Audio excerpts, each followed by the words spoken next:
Hi, இது வந்து ஒரு ஸ்டோரி டைம். ரொம்ப நாள் கழிச்சு வந்து வீடியோவா ஒரு ஸ்டோரி போட்டால் எப்படி இருக்கும் அப்படின்றதுக்காக ஒரு ட்ரை. நான் உங்கள் ஆர்ஜே அமிர்தா. கௌதம் கருணாநிதி அவர் இப்போ இருக்கிற கரண்ட் சுச்சுவேஷனை வச்சு ஒரு ஸ்டோரி எழுதியிருக்காரு. கதைக்கு போலாமா?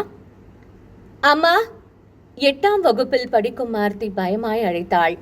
என்னடி பண்ணிட்டு இருக்க? இன்னும் டைம் ஆயிடுச்சு, ஸ்கூலுக்கு போகலையா? வள்ளி கோபமாய் கேட்க ஆர்த்தி தடுமாறியபடி சொன்னாள். நான் ஸ்கூலுக்கு போகலம்மா, எனக்கு பயமா இருக்கு. என்னடி, இன்னைக்கு யாரும் எக்ஸாம் வைக்கிறாங்களா? இல்லம்மா. அப்புறம் எதுக்குடி போக மாட்டேன்னு சொல்ற? அது வந்து ஆர்த்தி யோசித்தாள்.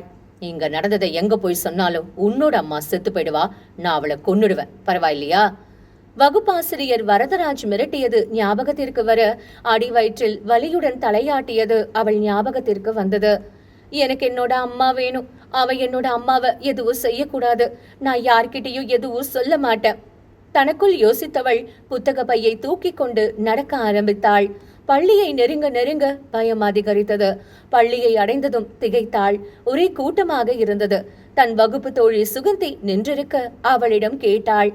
என்னாச்சு சுகந்தி, ஒரே கூட்டமா இருக்கு? நம்ம கிளாஸ் சார் இருக்காரே. யாரு? வரதராஜ சாரு. என்னவா? அவரை கிளாஸ் ரூம்ல வச்சு யாரோ வெட்டி கொண்டுட்டு போயிட்டாங்க. இப்ப என்ன சார் பண்றது? கான்ஸ்டபிள் சப் இன்ஸ்பெக்டரிடம் கேட்க அவர் மெதுவாக சொன்னார். ஃபார்மாலிட்டிஸ் கம்ப்ளீட் பண்ணிடுங்க. யார் சார் இவ்வளவு தைரியமா கிளாஸ்லேயே வந்து கொண்டுட்டு போயிருக்க முடியும்? கான்ஸ்டபிள் கேட்க சப் இன்ஸ்பெக்டர் பதில் ஒன்றும் சொல்லாமல் அந்த வகுப்பறையை நன்கு ஆராய்ந்தார். ரத்தம் சுவரெங்கும் இருந்தது. காரிடாரில் சிந்தியிருந்த ரத்த துளிகள் மூலம் வந்தவர்கள் ஓட ஓட விரட்டி கொலை செய்திருக்கிறார்கள் என்று தெரிந்தது.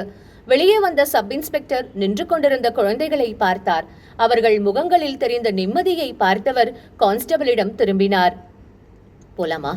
சார் சொல்லு, கொலைகாரனை கண்டிப்பா சீக்கிரம் பிடிக்கணும் சார்.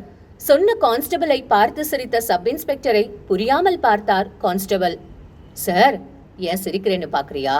ஆமா சார். வந்துட்டு போனது யாருன்னு தெரியுமா? தெரியல சார். சப் இன்ஸ்பெக்டர் கேலண்டரை கை காட்டினார். கான்ஸ்டபிள் பார்க்க கேலண்டரில் பகவான்.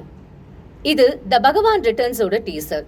இந்த பகவான் ரிட்டர்ன்ஸ் வந்து உங்களுக்கு தெரியணும் அப்படின்னா ஜிகே தமிழ் நாவல்ஸ்ல போயிட்டு நீங்க அந்த பகவானோட ஸ்டோரியை நீங்க கேட்கலாம். அப்போ உங்களுக்கு இந்த கதையோட முன் சுருக்கம் என்னன்றது தெரிஞ்சிடும். மீண்டும் அடுத்த ஒரு சுவாரஸ்யமான ஒரு 1 minute எபிசோட்ல உங்களை வந்து மீட் பண்றேன். அதுவரை உங்களிடமிருந்து விடை பெறுவது உங்கள் அமிர்தா. டாடா.